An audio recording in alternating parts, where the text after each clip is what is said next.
protesters in Parliament Square, banging drums, making music. For the moment they've stopped throwing their missiles, but there's a lot of damage been done. Let's just show you a little bit of it if we can. For example, there you go, the windows of these government buildings here smashed by the protesters. There's a couple of riot police officers inside that building protecting it, making sure that it isn't actually invaded by the protesters. Let's just take you up to the gates here, because I think you can see as well riot police now right inside these government buildings, just worried because what was happening earlier on was that the protesters were smashing the windows and then trying to smash their way in through the doors of this government building, the Treasury building here.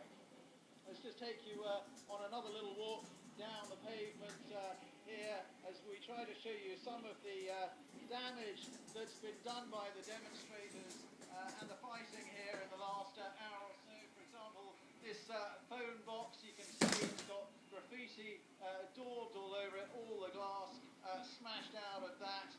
Statues similarly in Parliament Square have been damaged and had graffiti daubed over them. You can see here barricades that have been smashed down. This is the door here of the Treasury building that the demonstrators were ramming within the last hour. They daubed paint on it, but they were ramming for a while. They actually managed to get through there with a kind of battering ram that they unleashed onto that building. Another phone box here completely smashed up as the violence continued.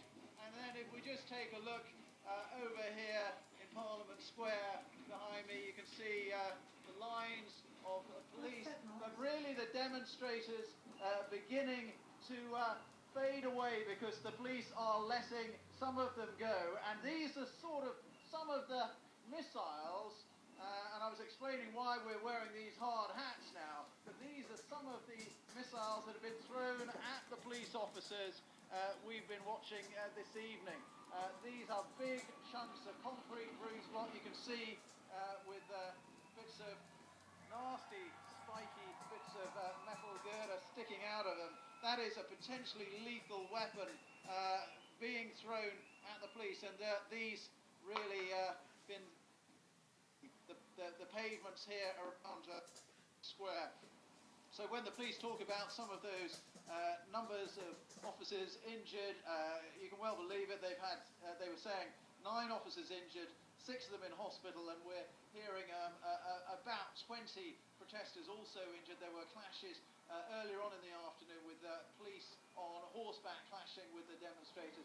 But for now, if you just take a look over there at Parliament Square, it looks a bit like the aftermath of some kind of battle, which in a way it is. There's smoke rising from some of the bonfires that the police have lit. I don't think Parliament Square has really seen anything quite like this for a very long time, and certainly students now seem to have calmed down as the bitter chill of night is really setting in.